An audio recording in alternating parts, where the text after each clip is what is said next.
bad. Anyway, so this obviously this weekend, millions of Americans pouring out onto the streets following the inauguration of Donald Trump in a show of support for the rights of women, dwarfing the crowds that attended the Trump inauguration. And I really only say that again because I know it bothers him so much, so deeply, and that makes us smile. Yes, it does. Hey, do you think we can get him to get mad at our show and like tweet about us? That's what I'm hoping. Fingers crossed. Fingers crossed. So, look, we thought that you realize that Trump would just kill us then, you know? Maybe. Yeah. Maybe. When we just disappear and we're not here next week, guys. Yeah, executive order. We're all in Guantanamo. It was come on. He's going to send the death troopers. Come on. They're going to be the black stormtroopers from the Death Eaters? No, death troopers. God damn it. Anyway, so we thought this... You're saying he's not Voldemort? Let's be real. He's kind of Voldemort. Yeah, he is. We're only in book 3, guys.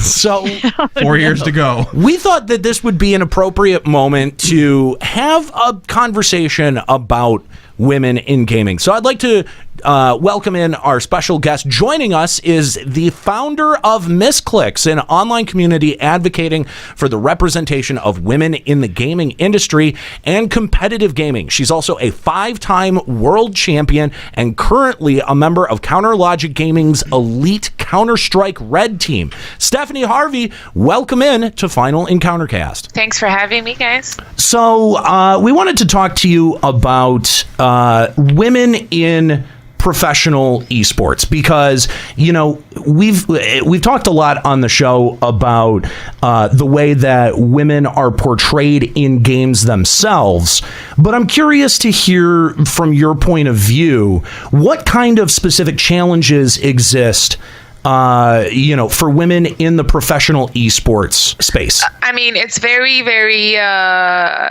unique to every person's story and community and background and etc. I believe that it's the same challenges that most people face on the internet as a whole, and also most people face in minority environments. So, for example, any female that works in a male-dominated environment will probably have the same challenges as we do, and also anybody that writes comments on forums will face the challenges that we do. Obviously, people will pinpoint that you're different and they will press the button on it online, eventually more because there's no repercussion from it. So they will push your buttons and they will often attack the fact that you're a woman to piss you off, to create a reaction out of you. Yeah, often because it does end up creating a reaction, I think is why the button gets pressed. Yeah. And we've seen, specifically in the gaming community, a pretty big conversation evolve in the last 4 or 5 years around women in the industry, the inclusion of more women in the industry, and women themselves speaking out about injustices and frustrations that they feel on a day-to-day basis, either working inside of or just being a part of the gaming industry or community.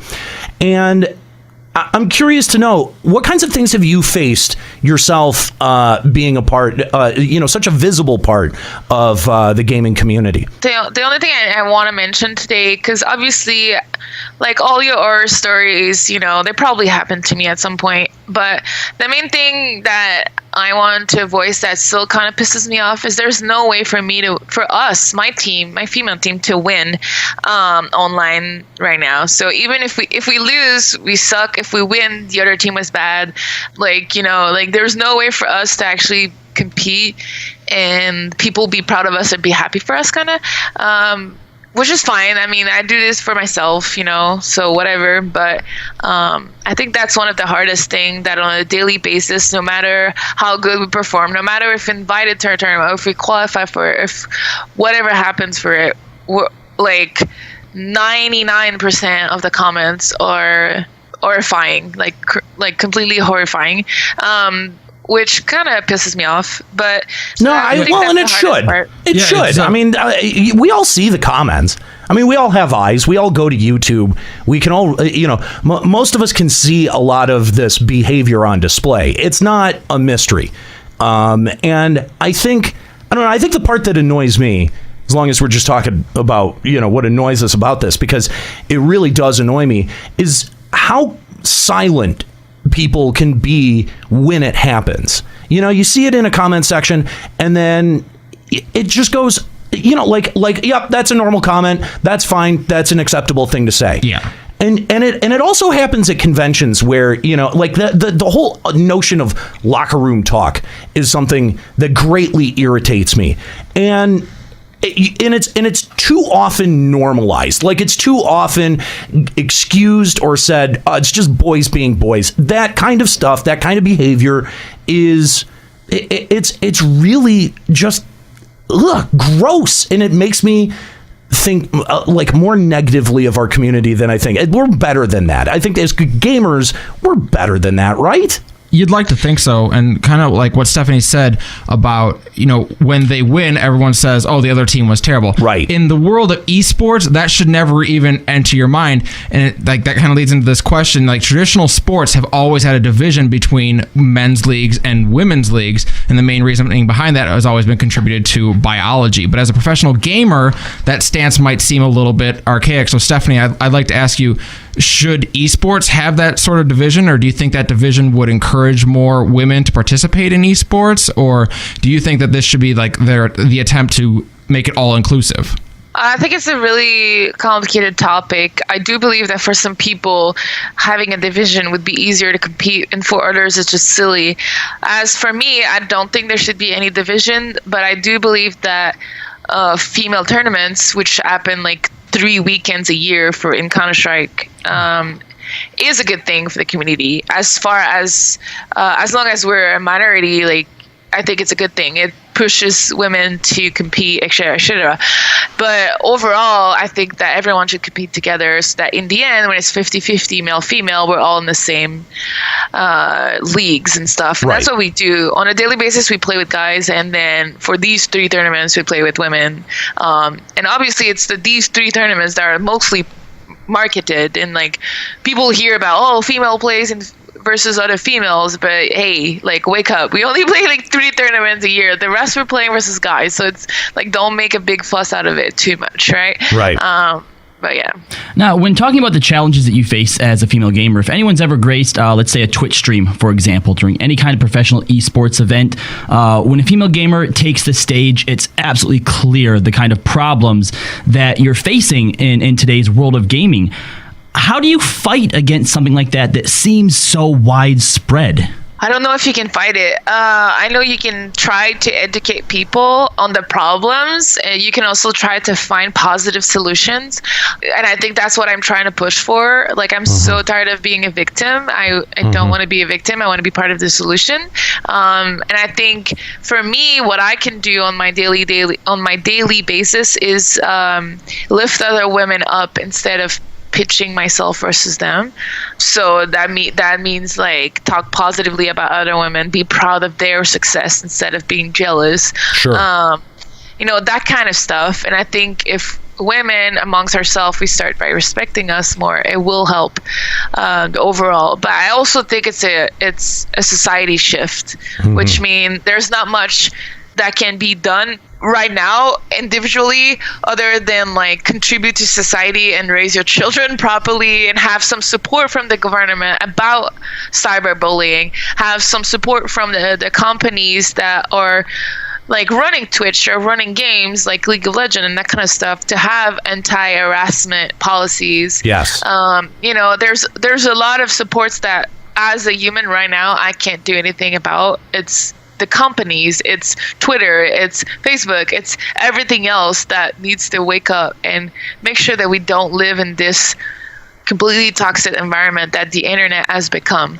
I like the freedom of speech of the internet, but sometimes it just goes too far. It is, yeah. It's always kind of a double-edged sword. And that's actually something that I really wanted to ask you about. So trash talk is something that is, I think, intrinsic to anything that's competitive, not just esports, not just sports, but anything where you're competing against anyone else. And all too often, the trash talk, especially when women are involved, gets so insensitive and so vulgar. And so my question to you is, if you could suggest a way for someone to trash talk that doesn't make you feel like, like an objectify, like that somehow your womanness is being held against you. Like, what is a good way to be competitive and to still engage in trash talk? Because that's fun, right? Everyone likes to trash talk, but not do it in a way that has so much blatant disrespect. I think anything that has to do with the body is out of line. And also, I think that anything that is extremely personal is out of line. Absolutely. So, but it's so hard. Like, what is the line, right? I don't know. I have a lot of difficulties to define my opinion on trash talk, because personally, I don't trash talk much, and I don't appreciate trash talk much. But I know my teammates do. Like, they love it. They love the fire and stuff. So I understand why people like it. And, you see in the UFC, the bigger fights are the one where the two opponents like trash talk so much before. Yep. And so I understand that there's a place for trash talk, but I have a lot of difficulties with it. Personally, I don't know where my opinion stands regarding it. So in 2016, you moved into CounterLogic Gaming's gaming house and competed in more of their events that haven't seen a strong female presence. What was that like? And what was the biggest challenge? I think there was a big reality check on us. So the challenges were, we thought the gaming house would make us better players. Wrong. It didn't. It actually personally made me a worse player, because I kind of got lazy because I was in the house. I don't know. For me, it was the opposite. Instead of dedicating my life to the game, I kind of dedicated my life to myself, which I forgot about the game kind of. But it was the first time in my life where I wasn't working full time as well as being a pro gamer, so I had to do a lot of readjustment, and it took me a year to do that. I'm starting right now to make the readjustment and focus again on the game and realize that this is a once in a lifetime opportunity and I can't mess it up. And second, the reality check was when we started playing guys, we thought we were so good, and then we started playing high level teams and we realized, you know what, we have a lot of work to do, a lot of work. I think that the game has evolved within the last couple of years, and even the players are getting better and better. It's getting even more competitive to be at the top, so you have to work harder, and you're competing versus 16 years old kids that have nothing to do with their lives but play games that don't need balance in their life, so they don't care if they have to play 18 hours a day. I care, so I know exactly what you mean. Those kids that have unlimited time to make YouTube videos, it's just I can't even keep up with you. How do I even try to make as much content as you? You need to go back to your parents. That's what I'm thinking. After this gaming house, I'm thinking of going back to my parents for a year, have them make all my food, all my laundry, everything, and I just have to do content, and then I'll be big, and then I'll be able to create less content and be able to live. Take it from me, it doesn't help that much. Yeah, I think we've all tried. I think all of us in this room have tried that approach. It doesn't work. You end up. Yeah, I know. You're gonna get another reality check. Yeah. MissHarvey, thank you so much for your time today. It's been a real pleasure to talk to you. Again, MissHarvey, founder of MissClick's online community advocating for female representation in games and gaming culture. Also, of course, winner of 5 world championships and member of Counter-Strike Logic's elite Counter-Strike Red team. Thank you so much for your time today. Thank you, guys. All right. Thank you to MissHarvey for the interview. We appreciate it. That should have had some music tacked on to the end. That's weird. I don't know why it wasn't there. It was right there. It was blue, blue. It played right after she... No. That's our outro music. No, it wasn't there. So anyway, thank you to MissHarvey for giving us a couple of minutes to talk about this important subject. And kind of wanted to talk a little bit more about it before we wrap the show today. Some interesting points going on in the chat room. And a lot of conversation. Yeah, lots of conversation going on. And one of the points that I sort of wanted to double back around onto was the trash talk. And kind of wanted to put a little bit of a finer point on something. And when someone says trash talk shouldn't be personal, you know what I mean? I think there were a couple of people bristled in the chat at that. And I want to clarify that, like, personal trash talk, the sort of thing that, you know, like if you know someone's got breast cancer, or, you know what I mean, like, or that their mom just recently died, or, you know, like, Yeah, that, you don't touch that. yeah, stuff. that That's kind of horrible. stuff. Guess who has breast cancer? Like that kind of stuff is really. I mean, I hate the word toxic, but like that stuff is really like just ugly. Oh, whoops. Yeah. It is so fucking Just- ugly. Wow, that's really rude there, Callie. I don't know why you did that drop. Well, no, it is ugly, but like you look at like an NHL game, you know what those players will say to each other on the ice to try and coax the other one to take a stupid penalty?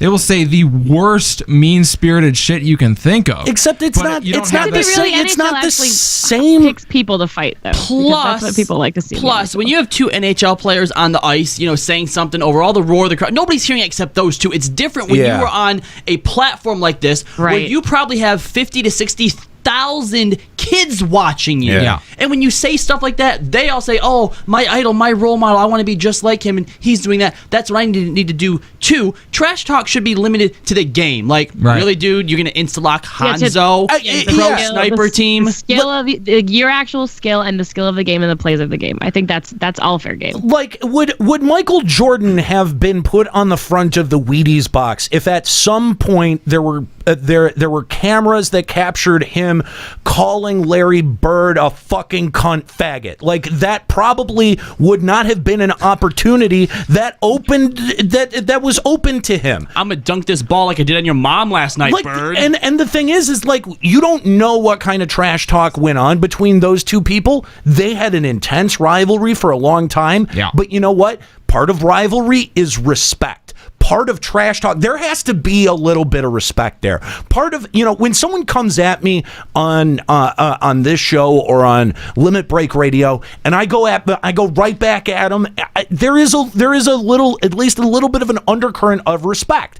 And like, the thing is if I know that person, there's some shit that I'm just not going to touch. Like, if like there's some personal shit about Kahlo or Juxta, or Robbie, Chris, you know, whoever it is, like, I'm just not. That's not going to be something that I bring onto the show, or that I tease them about, or that I give them shit about. Trash talk is trash talk, and that's fine. I'm never going to be the type of person that sits here and says, you can't say this, you can't say that, you can't say this word, you can't say that word. But I am going to be the type of person that says, dude, that shit was over the fucking line. If I think you're over the fucking line. So, you know, yeah, I think that, and that's the thing that a lot of people don't get, is that they go too far into the disrespect category with the trash talk. And I understand the proclivity to do that, but if you do it, it shows you, like, it just shows the other, it shows...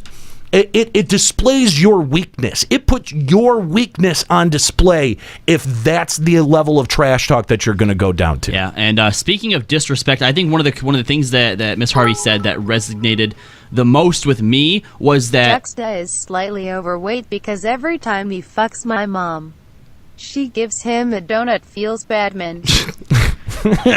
Juxta, stop fucking Thor's mom. Yeah. No. For donuts. For donuts. For donuts. It's an interesting currency. One of the things that she said early on delicious one. in our interview was, I mean, first of all, she's been on the pro scene for 10 years, and she's won 5 world championships. Yeah. That is so impressive. Yeah. Like, when you look at any other traditional sports athlete, how many of them have a 50% world champion win rate? Right. Yeah. That's ridiculous. And she said that when they win, it's never enough for people. It's either because the other team yeah. is bad, not because I they're hate, good. because that is such a bullshit argument It's the in world esports. championship. They did not just suck. They're literally the best of the best. And that idea that no matter what they do in some people's eyes, it'll never be enough. Even if you do get rid of all the sexism and the trash talk and all that stuff, if that mentality still exists, you're still losing the battle, and that's fucking ridiculous. Well, but that's one of the things that's sort of perpetuated by this idea of like women's sports leagues. And I understand. Look, before the chat room jumps all over me, I do understand that there is an argument about genetics, gender, and look, I understand that those arguments exist, but so long as competition is divided binarily into genders, then we're never really going to understand competition. And when a man competes against a woman, it's going to be seen and perceived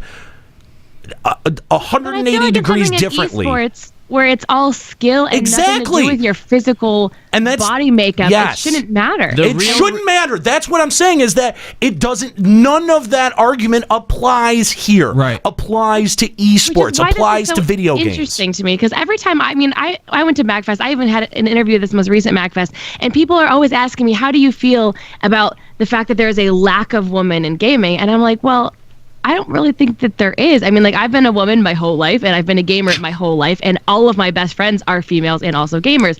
I've never seen a lack of women. The problem is that the men or the people outside of gaming or inside of gaming see the women as never as good as men, which then, I don't know if it scares people away or if it just gives people the mentality that women aren't good at games, or that there aren't women in games at all, because there are plenty of women in games. And I think that this is just the mentality that needs to be snuffed out, and I'm just not sure the best way to approach something like that. Absolutely. Like the great thing about esports is it strips away all of the kind of biological factors. Yeah. And leaves with all right, that's what I was getting at. Yeah. Whoever's the best at the game wins, and it shouldn't matter who's behind the controller. Absolutely. But for some reason, all of those biases still exist, and I'm just kind of wondering.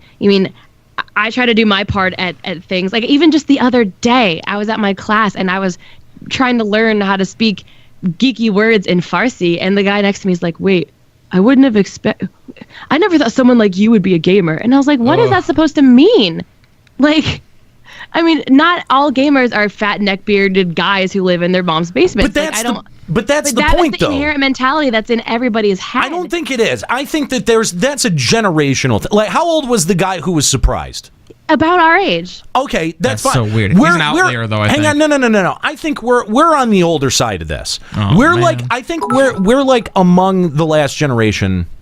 Women are great at games, especially when they're playing healer speed. Get out of here, Jack. There's the other thing. There you go. Kookie, put a tent ban on him. Lol. You're not helping. Kookie can't. She's a healer.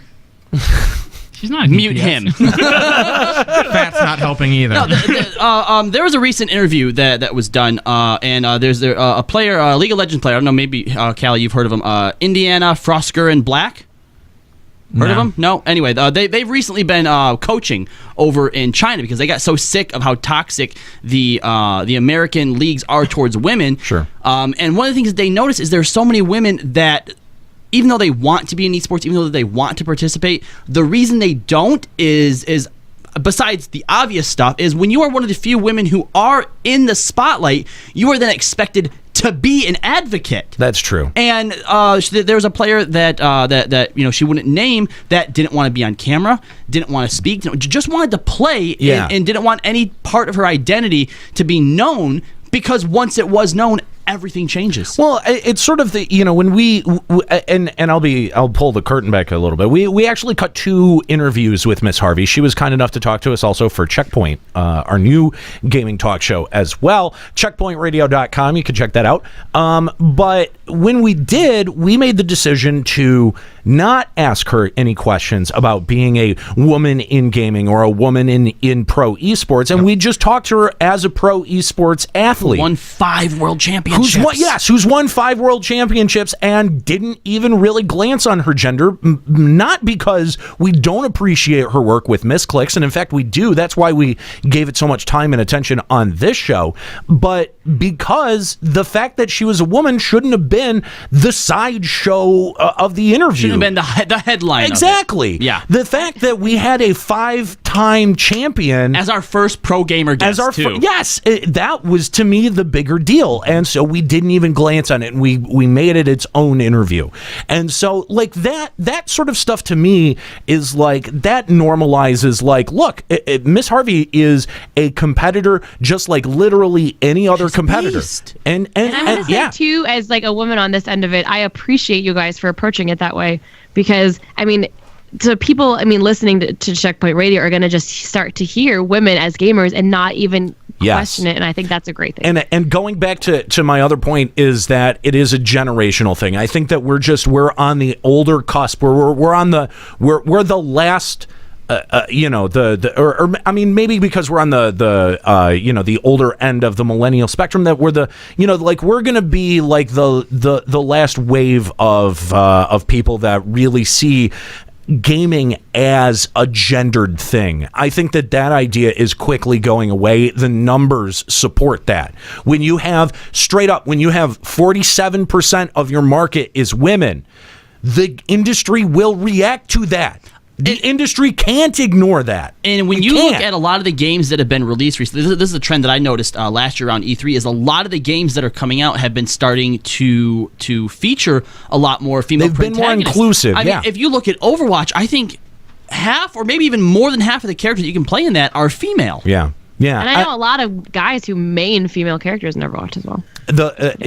I think that, great games like The Last of Us that featured a strong female character in there does a lot to really say, like, look, and again, a lot of this has to go down to the creative level. Like, it had to start with game developers. It had to start with the people who are making it to think about their audience differently, or to at least realize their audience that they were speaking to. Because for years, the industry thought it was speaking to predominantly white male, old fat neck beards that were sitting in their fucking parents' basement. That was the projection of the gaming audience from the game makers and publishers for years. And only in the last, I don't know, maybe 4 or 5 years has that thinking started to reverse and started to go another direction. And we start seeing a lot of really interesting creative voices in the gaming industry, in the gaming field, that come out and make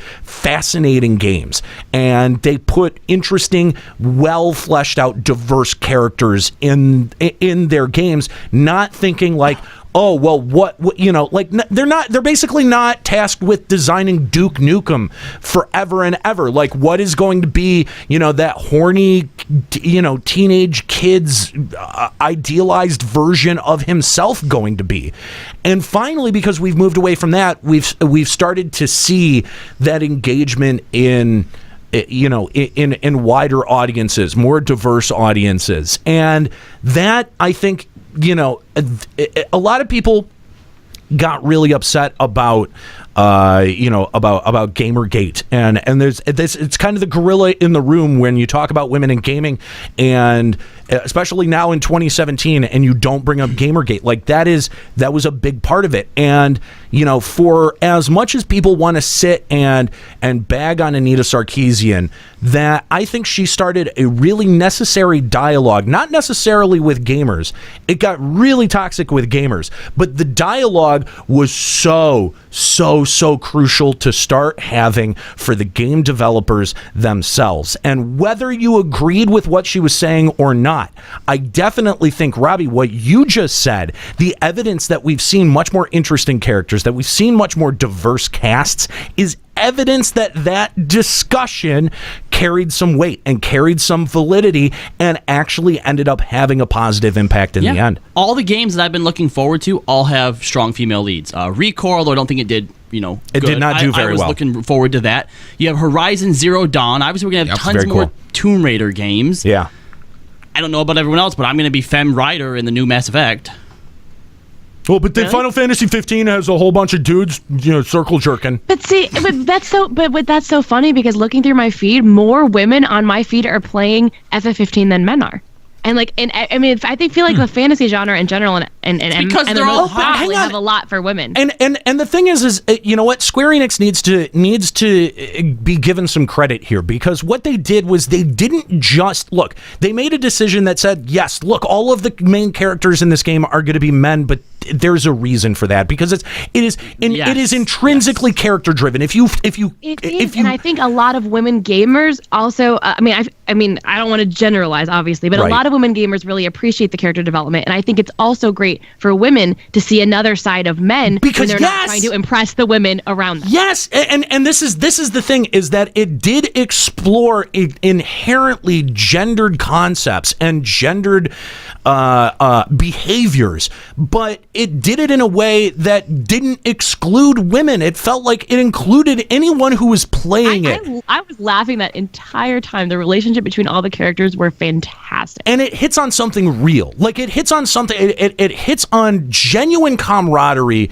that I think that we all feel, and that there, like, that's the thing, is that, look, if your protagonist is going to be a woman, the reason why the protagonist is who it is that's the thing that drives it. Like, it's an important aspect of it. There's a scene where you're in the car and there's a chick with you, someone's sister, and the whole dynamic changes. Yeah, and I think that's like one of the things that shows you that, yes, we made a choice that these are all men, but it's for a very specific reason. If there was a woman in like the team, it would change the entire game. It always cracks me up too when you go back to C Eris after later on, and no spoilers, Tom will say something like, "Oh, I'm so excited for her cooking," and Ignis, who is their cooker, is like, "Well, I'll just pretend I didn't hear that." And he goes, "Oh, come on, it's always better when a girl cooks for you."